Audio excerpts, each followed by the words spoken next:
Olá pessoal, tudo bem? Estamos de volta para mais um Papeando com Pamplona. E hoje nós vamos fazer um programa muito diferente. Por quê? Porque essa coisa de fazer programa ao vivo é um lance que o pessoal inventou nesse ano de 2017 e eu tô curtindo. Foi uma coisa. Fizemos um Papeando ao vivo com Matheus Carvalho, fizemos antes com o Fábio Roque, fizemos com o Zé Afonso da Alegrave e hoje eu vou fazer novamente um programa ao vivo. Esse aqui é um programa especial, porque esse programa está sendo ao vivo em dezembro de 2017, mas ele vai ser editado para ser o programa que vai abrir o ano de 2018, a quinta temporada do Papeando com Pamplona. E nós fizemos já programas, né, com pai e filho, quando fizemos Salomão Rezedá e Salomão Rezedá, né, pai e filho, sob adoção. Fizemos com marido e mulher, quando falamos sobre o guarda compartilhada, com Paulo Lobo e com Fabiola Albuquerque. E hoje eu vou realizar um sonho de fazer um Papeando com dois irmãos. Mas não são dois irmãos quaisquer, não. São dois grandes juristas, dois grandes professores de direito civil que vão falar sobre solidariedade familiar. Você já sabe quem é? Vou mudar de câmera. Estou aqui com Roberto Figueiredo e Luciano Figueiredo, duas grandes figuras, dois grandes professores de direito civil, que eu tive a honra de acompanhar.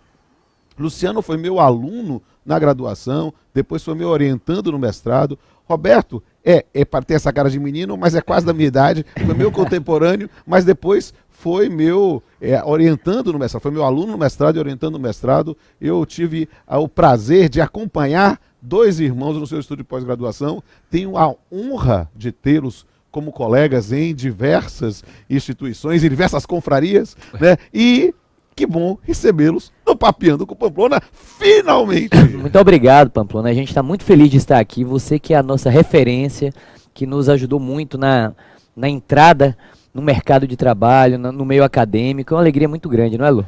Exatamente. Para mim, uma honra, uma alegria estar aqui contigo. O Rodolfo, que além de tudo isso, é meu vizinho. É verdade, é verdade, é verdade, é verdade. E ainda temos o núcleo duro dos professores da pós-graduação, temos a confraria, somos colegas também do magistério na graduação aqui. E isso é um prazer enorme quando eu acompanhei esses jovens professores hoje brilhando no país todo, né, em vários cursos preparatórios e de pós-graduação. Então é um prazer, eles são pessoas que realmente são destinatários do meu amor, pessoas que eu tenho uma profunda admiração e tem essa característica que é maravilhosa, né, de serem irmãos que ensinam direito civil. Não é um direito de família, é um direito em família, né? A gente teve uma sorte muito grande, porque nós dividimos o mesmo quarto, né, na nossa infância. Logo depois caímos na mesma área do direito, da área do direito civil, escrevemos juntos. Então é uma parceria. Eu acho que se existem irmãos que podem falar de solidariedade familiar, são esses aqui. Eu também acho. Eu sou padrinho da filha dele, ele é padrinho do meu filho mais velho. Então, eu acho que tá tudo em casa. Tá tudo em casa. E vamos falar de solidariedade familiar. Vamos papear, finalmente vamos papear. E lembrando a vocês que esse programa está sendo transmitido ao vivo. Aí a gente fica dizendo assim, o Fabinho, nosso diretor, gerente, poderoso, faz todas as coisas aqui ao mesmo tempo, né? Ele fica dizendo assim, quando eu disse a primeira vez gravar um Papeando ao vivo, ele disse, mas Fabinho, eu gosto do Papeando, as coisas da interação com a plateia, aquele pessoal assistindo. Ele disse, não, Pablo, não se preocupe, porque é a maior plateia que o Papeando tem, porque todo mundo pode estar assistindo ao mesmo tempo, né? Lembrando que este é o programa, que é o último programa de 2017 e é o primeiro de 2018, que a gente nós estamos falando aqui. E hoje, que dia é hoje mesmo? Hoje é dia? 18 de dezembro. Está sendo gravado ao vivo, 18 de dezembro. É o programa da virada. É o programa da virada, literalmente, porque vai ser na primeira sexta-feira de janeiro. Entrará ao ar o primeiro, abrindo a quinta temporada. Nós estamos vindo no Netflix. Né? Isso aí. Mas vamos papear. Friends que se cuide. Isso aí. Ó. Vamos bater um papo sobre solidariedade familiar. E vamos começar aqui, batendo papo com eles aqui. Hoje eu tô meio rock and roll aqui, assumi um visual diferente aqui, tirei a barba, né? Mas é que é ano novo, cara nova, né? Então, o que é que se entende, Beto, sobre solidariedade familiar? A solidariedade familiar é um desdobramento da solidariedade social. A Constituição Federal afirma que existe um princípio do solidarismo, da solidariedade social. Está lá no artigo 4º como um dos fundamentos, um dos objetivos da República Federativa. Se a República, se nós todos temos esse objetivo de sermos solidários um com o outro, e se a família é a célula dessa sociedade, então a solidariedade da família é uma consequência dessa solidariedade constitucional, né? Sim, um desdobramento, mas com força de princípio, não é? Sim, com força normativa, Exato. através da solidariedade familiar, várias consequências jurídicas, inclusive na perspectiva dos alimentos, por exemplo, que é um tema que a gente vai Sim. tratar, desdobrarão disso daí. Beleza. E aí eu pergunto, quais são as principais fontes, agora para a Lu, as fontes normativas deste princípio da solidariedade familiar? Sem dúvida, há várias passagens legais interessantes em relação a esse assunto, né? A gente pode pensar, por exemplo, no próprio regime de bens, que apesar de ser uma consequência patrimonial do relacionamento, o STJ, vez por outra, se utiliza do princípio do solidarismo familiar para trazer comunicabilidades patrimoniais. Me recordo agora, por exemplo, da súmula 377 do STF, que mesmo na separação obrigatória de bens, determina a comunicação patrimonial pautada como pano de fundo aí na própria solidariedade familiar. Decisões recentes do STJ, inclusive em 2017, ordenando comunicabilidade de FGTS, de fundo de garantia, utilizado aí para fins de aquisições imobiliárias. Então, nós temos aí um campo bastante largo. E dentro deste campo, os alimentos, eles obviamente ocupam um espaço muito importante, né? Um solidarismo aí que vai, por vezes, até após o relacionamento. Mas dentro dessa ideia da diferença entre fontes e efeitos, quais seriam os principais efeitos da solidariedade familiar? Passei para Beto. Vai bola. Vamos lá. A solidariedade familiar também ela pode ser relacionada com o princípio da proteção à família. Sim. E dentro dessa lógica, alguns parentes devem colaborar de maneira diferenciada com essa proteção à família. Por exemplo, se presume que o menor de 18 anos ele tem uma necessidade de receber alimentos.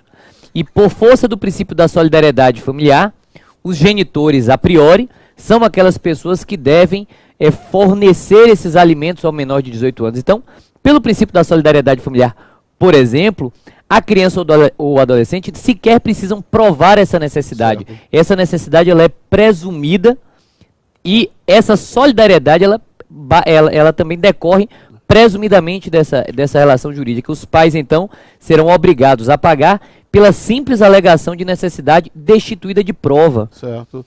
E isso aqui é uma coisa interessante, porque eu digo assim, para a plateia que estava assistindo aí, olha, eu vou dizer com liberdade, e quando eu pensei, dois irmãos, o primeiro tema que me veio foi solidariedade familiar.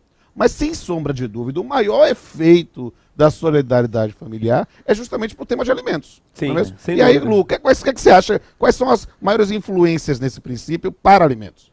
Várias, né? Várias. A própria ordem legal dos sujeitos obrigados ao pagamento dos alimentos traz consigo a ideia de solidariedade familiar. Seja alimentos entre cônjuges, seja alimentos entre companheiros, sejam alimentos decorrentes da própria relação de parentesco, né? Ascendência, descendência, entre irmãos, que Sim. são os colaterais de segundo grau. Aqui, ó. aí. Dois potenciais aqui, credor, devedor, vamos ver aqui. Então nós temos aí um campo farto para caminhar com a solidariedade, ou enfim, o solidarismo familiar. E até extrapolando um pouquinho aquela ideia de consanguinidade, caminhando com a ideia do parentesco socioafetivo, ou Certo. pautado no afeto. Legal. Afinal de contas, a própria ideia de afeto, já há decisões nessa linha, ela traz consigo o enlace familiar e, consequentemente, a relação alimentar. Pode ser um bom corte epistemológico para um TCC, Sem alguma dúvida. coisa, a discussão especificamente do dever de alimentos decorrente da paternidade socioafetiva. Acho que são construções interessantes. Agora é interessante que essa solidariedade, ela não é tão uniforme assim. Sim. Porque quando a gente verifica a criança e o adolescente, eles são credores dentro de uma ordem preferencial. Mas quando a gente verifica o Estatuto do Idoso, o idoso é credor solidário. Então, assim, o idoso, ele é, pelo Estatuto do Idoso, credor solidário. Ele pode escolher qualquer dos devedores de alimentos e cobrar, executar os alimentos. Já a criança e o adolescente, parece que essa solidariedade não é tão forte assim, normativamente.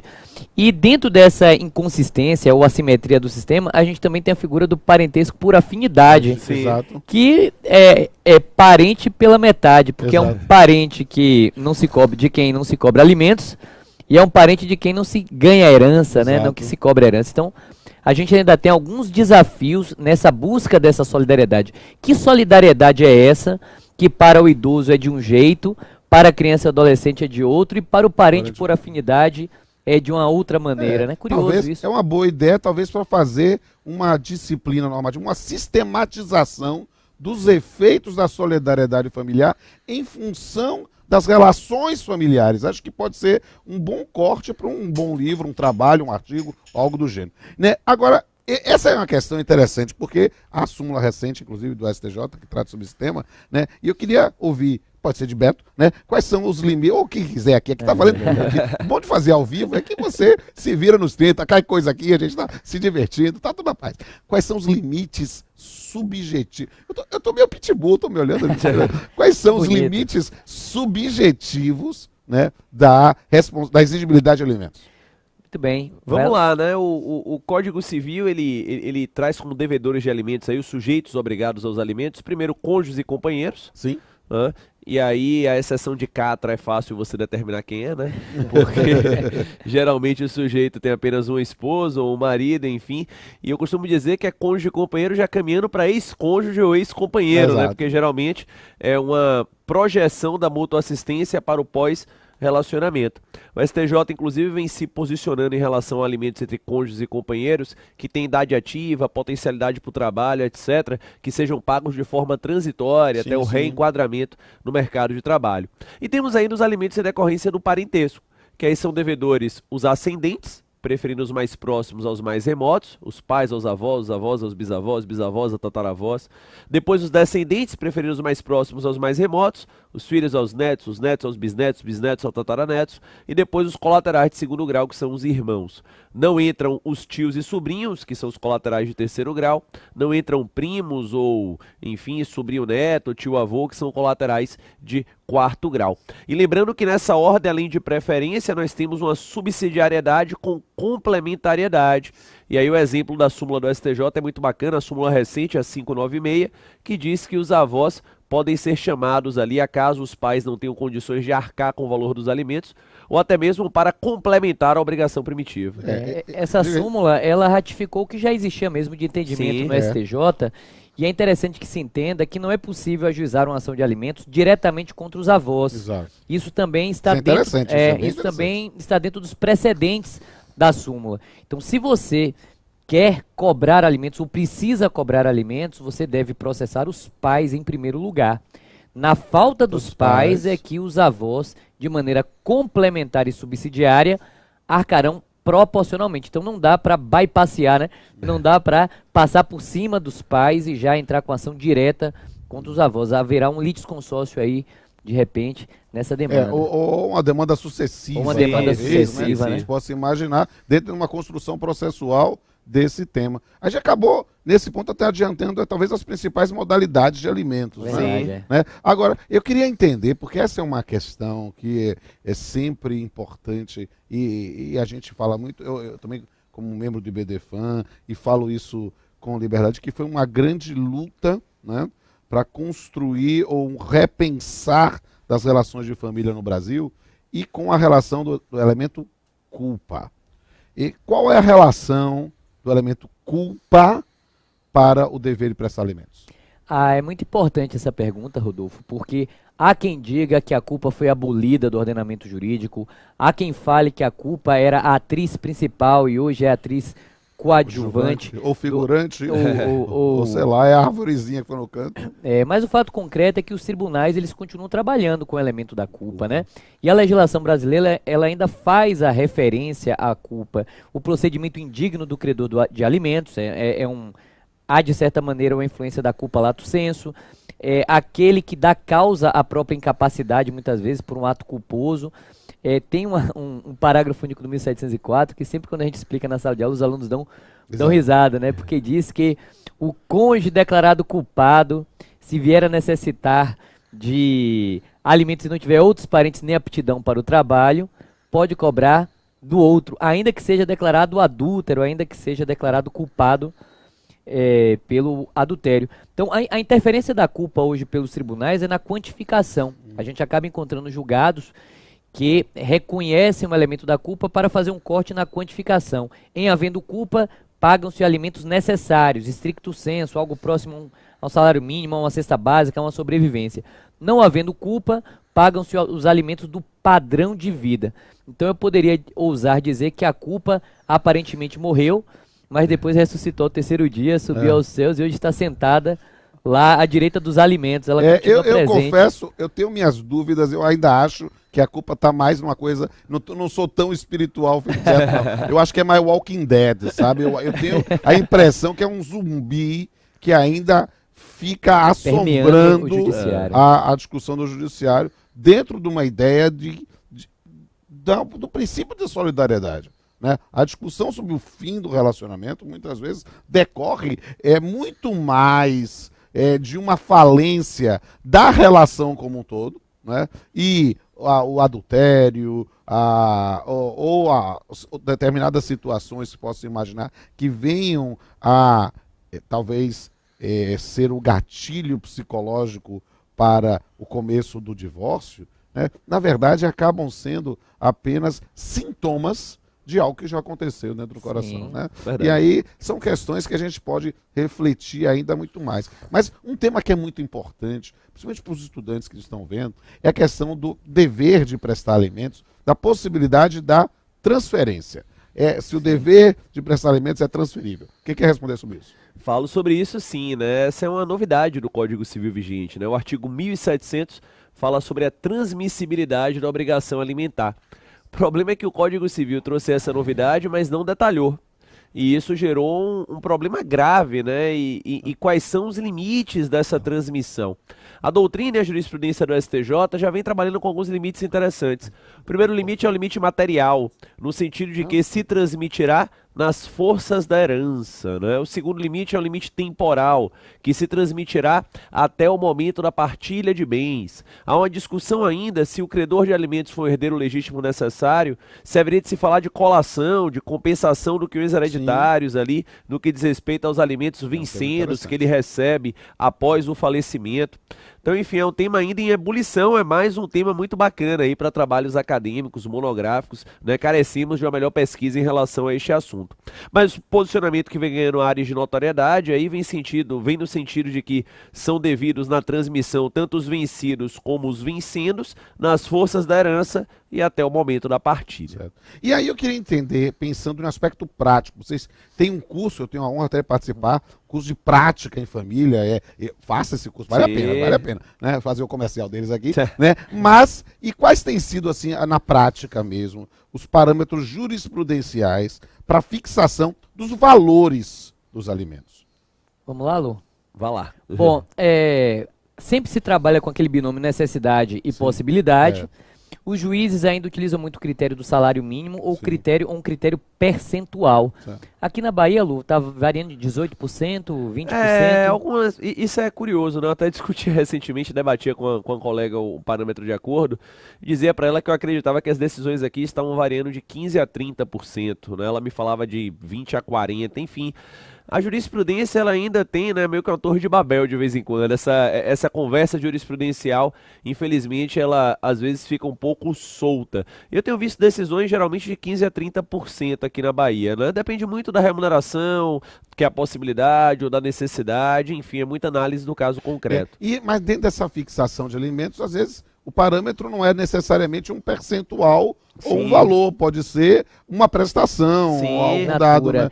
A gente vê isso muito na prática forense. O devedor de alimentos, ele é desconfiado do credor de alimentos. Exato. Às vezes ele acha que o credor de alimentos está usando o filho para obter... Há uma questão psicológica por trás. Então ele quer pagar a escola, ele quer pagar diretamente. As fontes, ou ele fornece o mercado, seguro de saúde. São construções que isso faz parte um pouco dessa reconstrução da autonomia. Né? Então, o indivíduo, ao ofertar alimentos, tem nesse ponto também um respeito à sua autonomia na busca de um resultado que possa ser dentro da sua capacidade econômica e também dentro do interesse, que é o especial, do alimentando. Né? Sempre mantendo ou tentando manter, na medida do possível, algum padrão de vida daquela família, né? Então é interessante verificar qual era o padrão de vida antes do desenlace e se há nesse binômio possibilidade e necessidade, ou nesse trinômio, necessidade, possibilidade e proporcionalidade, a algo que seja parecido com aquele padrão que a criança tinha, ou adolescente, mantendo-se também em linha de mira o melhor interesse daquela criança. E daquele Essa adolescente. questão das coisas que eu acho assim, mais interessantes, sabe, assim, falando, batendo um papo mesmo sobre isso. Por quê? Porque, olha, o indivíduo, tem lá, deixa eu botar minha câmera aqui também, bota eu aparecendo aqui também, ó. Tô falando, olha eu aqui, olha aqui, entende? Aqui, uma das coisas que eu acho mais interessantes, por quê?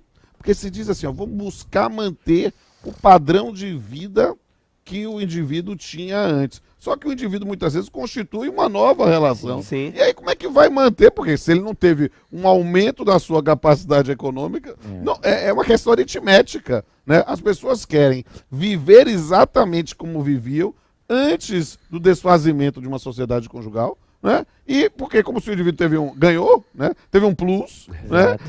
Ele passou a ter algum outro tipo de fonte de renda, quando as fontes de renda às vezes até diminuem. Então é preciso compreender isso, que a impressão que tenho, também como estudioso de família, é que nenhuma solução é justa. Por isso que às vezes construir em função de concessões, em função de compreensão, em função de restabelecimento de canais de comunicação, de um diálogo, para que as pessoas possam perceber que tem que reconstruir a sua vida e também buscar alimentar, buscar dar condições para um crescimento, principalmente dos filhos, é o caminho natural. Até porque é pressuposto da solidariedade e da fraternidade que no conflito de alimentos não deve haver vencidos e vencedores. Perfeito. Né? É pressuposto da solidariedade. Perfeito. E nessa linha o novo CPC vem muito bem, né? Porque ele acaba trabalhando muito com mediação, Sim. com conciliação, com métodos alternativos de solução de controvérsia. Verdade. O próprio processo de famílias, que é Exato. trazido pelo novo CPC, trabalha com audiência prévia obrigatória. Né, temos que melhorar a nossa cultura, Verdade. infelizmente. Temos uma cultura de litígio ainda muito uma grande. belicosidade, né? E aí isso dificulta muitos acordos. Agora, vamos aqui, porque como eu disse, esse programa está sendo gravado ao vivo, está sendo transmitido ao Vamos vivo lá. e vai ser editado, e aí em janeiro entra como nosso programa da temporada, quinta temporada 2018. Só que como é ao vivo, a gente não sabe o que vai vir aí, né? Então, eu vou ver aí, Fabinho, tem pergunta no ar? Joga a pergunta no ar aí. Em que consistem os alimentos compensatórios? De Marcos Paulo, de Londrina, no Paraná. Muito bem, Londrina. Eu ainda vou conhecer Londrina. Na verdade, eu tenho umas primas lá, e eu já fui uma vez lá, mas eu vou para palestrar em Londrina um dia. Vou palestrar com a palestra cantada em Cascavel, no Paraná também. Vamos assistir, vai ser em março. Vamos lá, a pergunta, os alimentos compensatórios. Excelente pergunta, né? Uma tese nova, inclusive muito festejada no sul do país, através do nosso colega Rolf Madaleno, né? Ele tem alguns bons escritos em relação ao tema. Bem, uma tese que vem do direito comparado e trabalha com a ideia de se buscar um alimento com fundo de responsabilidade civil nas relações familiares, né? Nós temos pensionamento alimentar com fundo de responsabilidade civil previsto no Código Civil e em outras relações. Acontece muito, por exemplo, na Justiça do Trabalho. Sim. Na verdade, o sujeito sofre um acidente de trabalho, enfim, fica incapacitado para trabalhar e, por vezes, ele recebe um pensionamento alimentar durante aquele dado período, ou até de forma vitalícia, etc. Enfim, está se tentando transportar essa ideia da responsabilidade civil para dentro do direito das famílias, e ao transportar essa ideia, se trabalha com o conceito de alimentos compensatórios, que já tem previsão em direito comparado, direito espanhol, direito francês, direito argentino, agora com o Código Civil mais recente. Trabalhando com a jurisprudência nacional, se verifica aí que tem 3 fatos geradores que costumam ser trabalhados como fatos hábeis a gerar alimentos compensatórios. O primeiro fato gerador é quando você tem ausência de bens a partilhar. Às vezes acontece, o sujeito é casado em regime de separação convencional de bens, vem o divórcio, não há nada a ser partilhado e alguém fica, como diz lá o Rolf Madaleno, na indulgência social, né? Como se diz aqui na Bahia, saiu com a mão na frente e outra atrás, depois de tantos anos de relacionamento. Há quem entenda ali que é possível um alimento compensatório. O segundo fato gerador é a desigualdade na partilha. Às vezes nós temos bens com valores bem próximos ali a título de partilha, mas que geram frutos diversos. Cotas empresariais, imóveis, um locado e outro desocupado, enfim, seria possível você buscar um alimento compensatório para igualar essa partilha. E o terceiro e último fato gerador, esse é o que é mais decidido pelo STJ, é a fruição exclusiva de patrimônio em comum. Às vezes acontece no divórcio, alguém fica ali habitando no imóvel que é do casal, processo dura lá 8 anos e o sujeito, a cidadã, passa ali 8 anos morando sem pagar nada a título de aluguel para o outro, que tem direito a metade daquele imóvel. Então, a tese vem se construindo, uma tese muito interessante, e temos bons julgados já sobre esse assunto. É um bom tema para monografia, final de curso, sem sombra de dúvida. Bom tema para TCC, na graduação, nas especializações, quiçá no mestrado. Outra pergunta aí, Fabinho.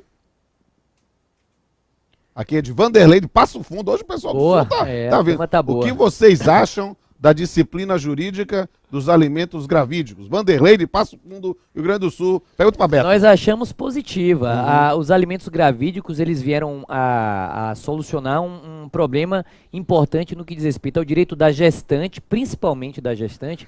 Às vezes as pessoas acham que é preponderantemente para o nascituro, mas ele envolve a questão do pré-natal.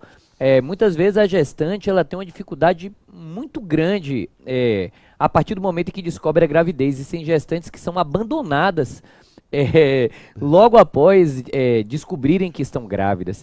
E aí elas têm dificuldade para atravessar esse momento, realizar o parto, comprar medicamentos, fazer exames. Então, nós entendemos que a lei dos alimentos gravídicos ela foi um passo importante, e ela traz umas curiosidades.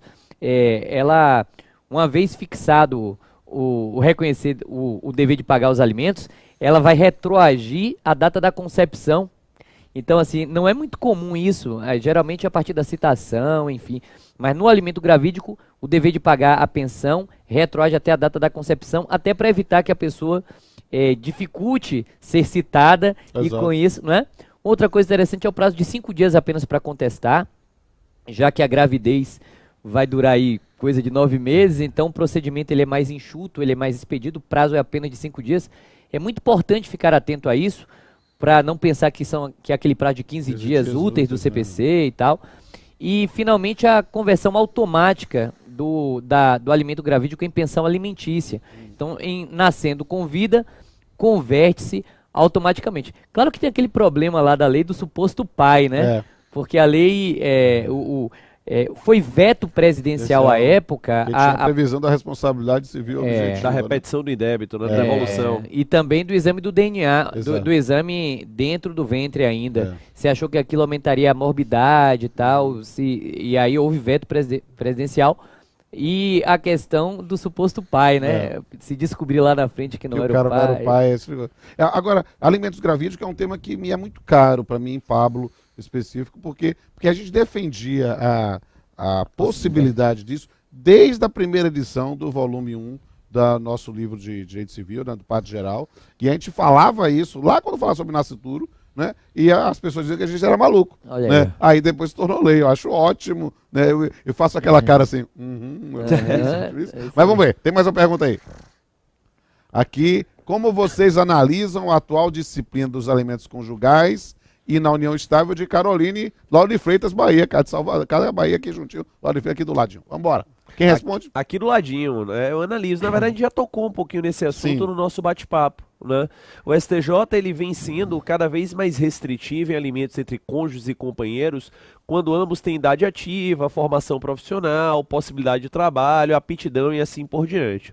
A tendência que vem se descortinando é o pagamento de alimentos por um dado lapso de tempo, né? São os alimentos transitórios. Quanto tempo? Vai depender do caso concreto, né? Já vi 18 meses, 36 meses, 46 meses, enfim. Essa vem sendo a tendência. Obviamente que toda regra geral tem as suas exceções, né? Se alguém que tem alguma inaptidão laborativa, enfim, uma pessoa de muita idade, né, está emoldurado em um fenômeno familiar anterior em que não se trabalhava efetivamente, bem, aí são exceções que haverão de ser analisadas no caso a caso, no caso concreto. Mas eu ousaria dizer que a médio prazo, diante das nossas novas formações familiares, da ascensão da mulher no mercado de trabalho, remunerações às vezes até superiores a dos homens, me parece que a médio prazo a tendência é que essa ideia de alimentos entre cônjuges e companheiros, ela tende a perder espaço. Eu já percebo hoje que juiz de vara de família aqui de Salvador, já que a colega de Lauro de Freitas era aqui da proximidade, eles não deferem liminares inaudita altera par, né, sem ouvir a outra parte, quando é um cônjuge pedindo alimentos ao outro cônjuge. Então, em linha de princípio, quando o autor do pedido é um cônjuge, o juiz realiza o contraditório mesmo havendo um pedido liminar. O que é diferente quando o autor do pedido é uma criança ou adolescente. Entendi. Quando a liminar é imediatamente É legal, conferida. porque para compreender isso, justamente, talvez, por uma noção de demonstração da necessidade É. que precisa de contraditório. Como na criança a necessidade é presumida, Exatamente, ou no Exatamente. idoso é presumida, tem magistrados que me dizem assim, Roberto, de olho fechado para criança eu já dou 15%. Aí depois eu vou verificar pela prova se eu aumento e tal. Tem mais Mas- pergunta? Peraí, Vamos lá. tem mais pergunta. Vamos lá. Como tem sido vista e aplicada a prisão civil do devedor de alimentos de Alice do Rio de Janeiro? Muito bem. Boa. Olá. Excelente pergunta, Alice. Prisão civil é o terror do devedor de alimentos, né? Todo devedor de alimentos caminha no dia a dia com o terror da prisão civil. Bem, nós temos a súmula 309 do STJ, uma súmula já inclusive histórica, né, que trabalha com a ideia de que a prisão civil do devedor de alimentos será das 3 últimas prestações imediatamente anteriores ou aquelas que se vencerem ao curso do processo. É bem verdade que às vezes verificamos aqui ou acolá algum posicionamento mais extensivo da doutrina. Por exemplo, o sujeito que abusa do direito, né, aquele famoso deve 2, paga 1, para não fazer 3 seguidas, né, já há o entendimento de que esse abuso do direito seria hábil a gerar o pedido da prisão civil. E tá aí, né? Existe um procedimento próprio no novo CPC de cumprimento de sentença, o procedimento visionando a prisão civil, depende de pedido expresso. Porque tem gente que não quer prender o ex-marido ou a ex-esposa, né? Prefere caminhar pai, lá, né? ou o pai, Pai, ou né? o avô, prefere caminhar lá só pelo rito da expropriação, que é a execução Exato. de quantia certa. Até Tem mesmo porque se prender... isso- Como é que gera vai renda? gerar renda, né? Exatamente. Então você tem rito específico no CPC e aí o juiz vai fazer a dosimetria da pena. Lembrando que a prisão civil do devedor de alimentos é sempre uma medida de coerção. Sim. Ou seja, já veio no pagamento, tá solto. Tá solto. Tá na rua. Se foi preso e não pagou, segue devendo. É. Porque, na verdade, prende-se para pagar e não prende-se como E aí- E só substitutivo se do pagamento. prende se tem condições de pagar. Sim. Ou seja, a inexcusabilidade, né, da recusa. Porque esse é o lance. Porque uma das coisas que a gente conversa, principalmente com o leigo, eu que gosto muito de bater papo, né? É papeando, né, à vontade, né? E principalmente com o leigo, o cara diz, mas vem cá, se eu não tenho condições de pagar, como é que eu vou ser preso? Se você não tem condição de pagar, você não vai ser preso. Você só tem que mostrar que não tem condições de pagar. Agora, o indivíduo diz, não, às vezes, não, eu não tenho emprego, mas o indivíduo tem fontes de renda, Sim, né? sim. Seja e de imóveis, seja mesmo da sua atividade liberal. Então é preciso É verificar interessante notar também que com o advento do novo CPC, principalmente alguns processualistas passaram a defender a tese de que a súmula 309 teria sido superada Nada, pela isso. literalidade do novo CPC. Então, é uma discussão que a gente está curioso para perceber como o STJ vai se posicionar, se ele vai se reposicionar ou se ele vai continuar aplicando a súmula 309, porque há quem defenda no processo civil que uma prestação em aberto já geraria prisão. O que eu particularmente acho a interpretação um pouco maléfica no novo CPC. Eu acho meio skinhead, entende? Porque, como o Rodolfo bem lembrou para todos nós, né, realmente no cumprimento de sentença com pedido de prisão civil, você tem um rito próprio que dá o prazo de 3 dias para o sujeito pagar ou arguir motivo relevante, né, para ausência de pagamento. Muitas vezes o sujeito argui um motivo relevante, inclusive a ajuização revisional de alimentos, tentando reduzir o pensionamento. Mas eu sempre lembro, né, a gente que é da advocacia, você verifica que o rito executório, por razões de ordem lógica, é um rito que ele anda de forma muito mais larga do que o rito da revisional, que é uma ação de conhecimento. Então o que acontece muitas vezes, o sujeito ajuiza a ação revisional, mas aí vai ter uma audiência de conciliação prévia que é obrigatória, essa audiência não tem pauta e aí se marca para X dias, e após essa audiência então que será aberto o prazo para a resposta, o juiz se reserva a apreciação da liminar após a contestação e a réplica. Resultado, você tem uma marcha muito lenta na sua revisional e você tem um jato do outro lado que é o processo de execução. Exato. E isso gera um problema porque o sujeito ele vai devendo e vai acumulando, né? Porque os meses vão passando, ele não consegue a decisão da revisional. Isso gera uma questão de ordem prática muito complicada. Não raro a gente verifica a prisão de ex-jogador de futebol, que já tem a ação revisional em curso. O sujeito ajuizou a revisional, só que a revisional tem a marcha própria, não teve liminar, e as execuções estão lá, né? Empilhando, e aí as prisões civis vão saindo e mais cedo ou mais tarde o sujeito acaba sendo preso. Vamos lá, parece que tem mais uma pergunta. Qual o seu posicionamento sobre os alimentos avoengos? De Vilma Graço. Conheço Vilma, foi minha aluna na pós-graduação. Um beijo, Vilma, para você. Que bom que você está vendo aqui online. Vamos lá. O STJ, ele sepultou qualquer debate sobre esses alimentos, porque agora, acho que foi em outubro agora de 2017, ele exarou a súmula 596, né? Isso. 596. E ele afirma o STJ de maneira muito clara que os alimentos dos avós, Os avoengos. que são os avoengos, aqueles alimentos devidos pelos avós, eles se justificam de maneira complementar e subsidiária. Então, o avô não é devedor principal de alimentos. Avô é devedor complementar e subsidiário.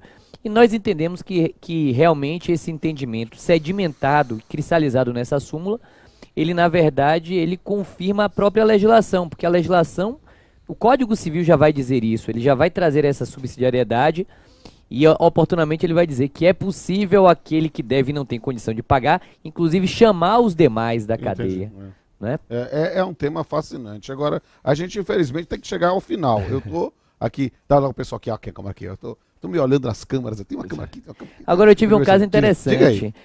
O casal litigando sobre alimento dos filhos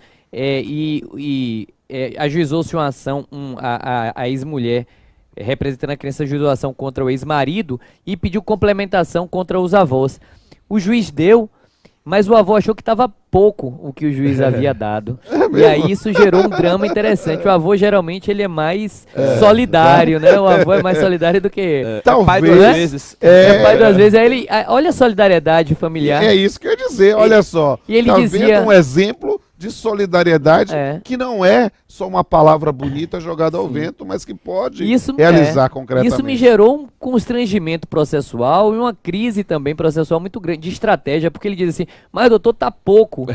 Eu, sim, mas você é o meu cliente, eu vou dizer à justiça que tá pouco, não, mas eu quero pagar mais. Como é que eu faço para pagar mais? Então aí faz um acordo. Faz um acordo, resolve e aí estabelece-se isso. Mas, queridos, eu tenho uma pergunta final aos dois. Vamos lá. Quer dizer, qual a mensagem final que vocês diriam para alguém que... Porque um dos grandes lances do Papeando, e dessa minha loucura, na minha irreverência, é falar de direito de forma profunda, mas leve, e em linguagem acessível. Então, muita gente que está assistindo o Papeando não é da área de direito. Claro. Então, que mensagem você daria para alguém que está tendo algum problema relacionado a alimentos, relacionado à solidariedade familiar, esses temas relacionados? O que é que você faria nessa condição? Bom, eu gostaria de dizer que nesse plano de mundo que a gente vive, né, que é um plano finito, é um plano de imperfeições, o ser humano ele acaba caindo, ele acaba errando, ele acaba não entendendo realmente o alcance da solidariedade familiar, né? É muito triste ver um pai não querendo pagar alimentos a um filho, um avô, um filho cobrando alimentos de um avô. Realmente não é essa a família que a gente deseja, não é essa a família que a gente espera. E geralmente esse problema ele não é jurídico. Ele despenca na questão jurídica, mas tem um pano de fundo psicológico. Então, assim, você que está dentro de uma situação como essa, se fortaleça também mentalmente. Saiba que aquele efeito processual ele tem como um pano de fundo um drama familiar, que é preciso você se ressignificar dentro desse drama, se compreender dentro desse assunto, encontrar alternativas e fortalecimento mental, porque o processo de alimentos ele é um processo bem desgastante, ele acaba afastando mais os parentes também, né? Quando se deveria aproximar. Ele não resolve todos os problemas, né? Sem dúvida, né? O Poder Judiciário, como o Robertinho bem pontuou aí, infelizmente ele, por vezes, não consegue solucionar a questão por trás, que é a questão principal, né? Às vezes uma canetada de um juiz, uma decisão de um juiz determinando que alguém pague alimentos a outra pessoa, ela não é hábil para acabar todo aquele conflito familiar que, vez por outra, vem à tona em outras brigas, guarda, alienação parental e assim por diante. Nós temos hoje um crescente movimento, como eu dizia há tempos atrás, pelos métodos alternativos de solução de controvérsia. A mediação, a conciliação, a arbitragem. Enfim, abra seu coração um pouco, né? Tente ouvir um pouco o outro, se coloque um pouco no lugar do outro. De repente, conciliar é a melhor saída. Eu costumo dizer que a decisão construída é uma decisão muito importante, porque ela tende a ter uma adesão muito maior daqueles que construíram e foram os interlocutores daquela construção. É muito melhor do que uma decisão imposta. Um juiz que vai olhar ali, vai dar uma canetada e muitas vezes não tem acesso à sua real condição social, enfim, o processo ele às vezes não consegue refletir exatamente o que acontece na realidade. Então, a solução consensuada sempre é possível. Infelizmente, se não for o caso, se for o litígio, paciência, né? Mas que vá para o litígio também fortalecido e com o coração aberto para amanhã ou depois tentar uma nova composição. É porque talvez o exercício da solidariedade ela esteja intimamente relacionada nesse restabelecimento ou estabelecimento de canais de comunicação, de construções de não somente de afeto, mas de responsabilidade por aqueles seres, por aqueles membros, para aqueles membros da família, que pode ser de uma família que se desfez e se reconstitui, mas que precisa, na verdade, o exercício da nossa diferencial para os seres irracionais, que é a solidariedade, é estar perto, é perceber, é demonstrar o afeto, mesmo numa família que não tem mais o mesmo formato. Eu acho que falar sobre solidariedade familiar com dois irmãos é um mote muito legal. Eu estou muito feliz de estar aqui e a gente tem que encerrar o programa com a famosa, a indefectível, né, saudação, né, de um tintim. E amigos, é o momento de encerrar. E se você gostou desse vídeo, depois a gente vai postar um monte de foto, né, fazendo assim, né, com os bastidores. Olha lá, papeando com os irmãos Figueiredo, papeando, bota o hashtag, né? Papeando sobre solidariedade familiar, papeando com Pamplona. Aí você vai ver esse e todos os outros episódios. Nós já estamos aí na 5ª temporada. É muita gravação, que era uma das maluquices do Pamplona, de repente alcança uma repercussão maravilhosa. Porque qual é a ideia? Isso aqui não é só um momento da gente se divertir conversando com amigos. É mais. É realizar talvez uma missão de vida, de tentar explicar o direito de forma acessível, sem perder a profundidade. De ensinar o direito, trazendo, esclarecendo dúvidas, mas sem perder a nossa relação com a arte e com a poesia. E daqui a pouco, né, vocês vão ver, né, não sei se vai ser ao vivo, mas provavelmente no episódio de janeiro da estreia, né, vocês vão ver a nossa versão poética, né, dessa ideia de falar sobre irmãos. Até a próxima.